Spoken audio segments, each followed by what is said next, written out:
موزیک گوش دادن داخل آیفون یه کار خیلی سختیه و برای اینکه بتونیم به راحتی موزیک گوش بدیم داخل آیفون باید بریم و برنامه اپل میوزیک رو داخلش اشتراک بخریم که خیلی کار سختیه و اینکه داخل ایران اصلا نمیصرفه. خب من امروز اومدم بهتون یه روش یاد بدم که بتونیم به راحتی داخلش موزیک گوش بدیم. آقا این روش هم یه روش خیلی خیلی آسونیه که اصلا به چیز زیادی نیاز نداره، فقط به یه اینترنت نیاز داره که همش داخلش انجام میشه. خب برای اینکه ما بتونیم یه برنامه دانلود کنیم برای اینکه بتونیم آهنگ گوش بدیم به دو تا برنامه نیاز داریم، ملودیستا و سافاری، که هر دوتاش داخل آیفون هست. سافاری هم اینجاست که اینم ملودیستا و ملودیستا یکم دانلودش حالا اگه بلدین خوب میتونین برین خودتون و دانلودش بکنین که حالا من اینا رو ببندم. میین داخل اپ استور میان اینجا و سرچ میکنین ملودیستا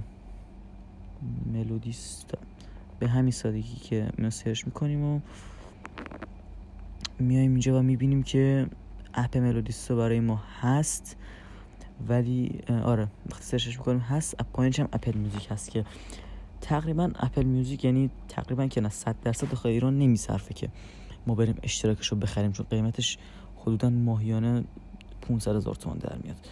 خب پس الان مثلا چیه دیگه؟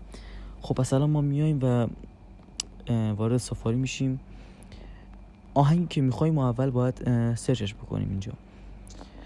خب مثلا اینجا سرچ پس آهنگی که میخوایم و میایم اینجا سرچ میکنیم. دو تا روش ما داریم اینجا که الان مثلا بتونیم آهنگ رو گوش بدیم. یکیش اینه که ملودیستا رو دانلود کنیم. الان مثلا میزنیم دانلود آهنگ پیشرو. خب یه دارم ببینید دو تا روش داریم.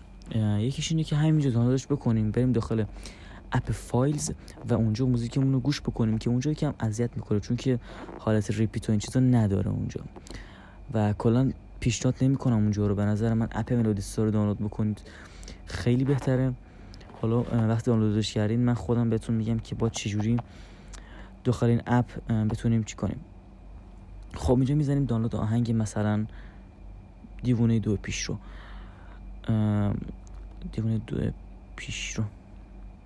خب ببینید دوستان یه مشکلاتی هست راجع به دانلود از سایت ها که اینجوریه که مثلا ما بخوایم یه آهنگو دانلود بکنیم از اونا، بعضی سایت ها نمیشه دانلودش کرد. حالا مثلا این سایت اول خب ازش نمیتونیم دانلود بکنیم، فقط بعضی سایت ها رو میشه ازش دانلود کرد. البته خب اکثر سایت ها میشه، حالا میدونید فقط بعضی آهنگای خیلی خاص مثلا شاید نشه.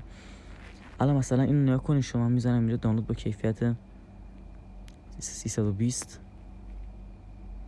الان مثلا میدونید نمیشه و میاد آهنگو پخش میکنه و این اصلا خوب نیست. پس میایم چیکار میکنیم؟ وارد سایت بعدی میشیم، بعد میزنیم دانلود با کیفیت 320 و میبینیم این صفحه برام باز میشه. اگه این صفحه باز شده نمیشه دانلودش کرد و فقط میتونیم آهنگ آنلاین گوش بدیم. ولی این سایتی که الان وارد شدم میشه. من خودم خیلی آهنگ از اینجا دانلود کردم، پس مطمئنا میشه. فقط کافیه شما بزنید دانلود با کیفیت 320. الان یه تبلیغ میاره و مثلا تبلیغو که میزنیم اوکی میزنیم، پیجمون رو عوض میکنیم. اینجا میریم داخل اون پیجی که بودیم، دانلود رو میزنیم و منتظر میمونیم که اپ چیه دیگه و چه خبرم صوتی میدم.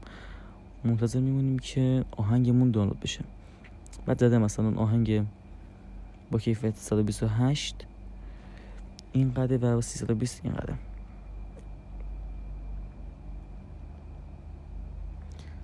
منتظر میمونیم دانلود بشه دیگه. بستگی به سرعت نت داره اینجا.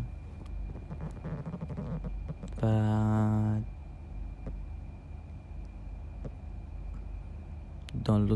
وقتی دانلود بشم اینجوری میشه. آره دانلود شد. خب حالا میریم داخل اپ ملودیستا که داخل این بخش ما باید موزیک رو از داخل اون برنامه فایلمون بیاریم داخل ملودیستا که خیلی کار آسونیه. در اول مرحله اول ملودیستا رو باز میکنیم اپشو. حالا مثلا من داشتم یه آهنگ گوش میدادم.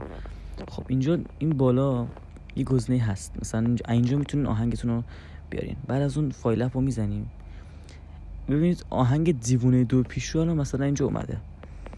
روش یه دونه کلیک میکنیم، اوپن و این بالا هست، اوپن رو میزنیم. به همین سادگی الان آهنگ دیوونه دو روز پیشرو ما میتونیم گوش بدیم و الان بازش میکنیم میتونیم گوش بدیم. میدونم برنامه قابلیت‌های دیگه‌ای هم داره. مثلا میایم اینجا الان میتونید پلیلیست برای خودتون درست بکنید. برای درست کردن پلیلیست هم میایم کریتو میزنیم، یه اسم رو پلیلیست میتونیم انتخاب کنیم، اد ترک هم بزنیم، میتونیم اینجا هر ترکی که داریم و مثلا بیایم و از اینجا دانلودش کنیم. اینجا هم که میاد خواننده ها رو بهمون نشون میده که آرتیست ها و اون آهنگشون و این چیزو به این روش به این شکل نشون میده. این بخش هم بخش آلبومشونه که حالا میاد خودش به هوش مصنوعیش کارهای انجام آلبوم کنه. حالا این کارا که اصلا مهم نیست، اون پلیلیست درست کنه خیلی بهتره.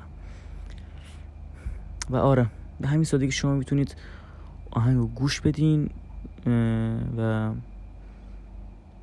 آره دیگه حرفی نمیمونه. مرسی از اینکه ویدیو رو نگاه کردین. خوشحال میشم برای دوستاتون بفرستین و خیلی لایک کن، ساب کن. لایک و ساب نکردی هم اشکال نداره، بفرست واسه یه نفر ببین، نگو، آموز، توضیح نده بهش. ویدیو رو ممنون میشم ازت، خیلی ازت ممنون میشم ویدیو رو بفرستی و مرسی که تا آخر نگاه کردی. تا ویدیو دیگه، خداحافظ.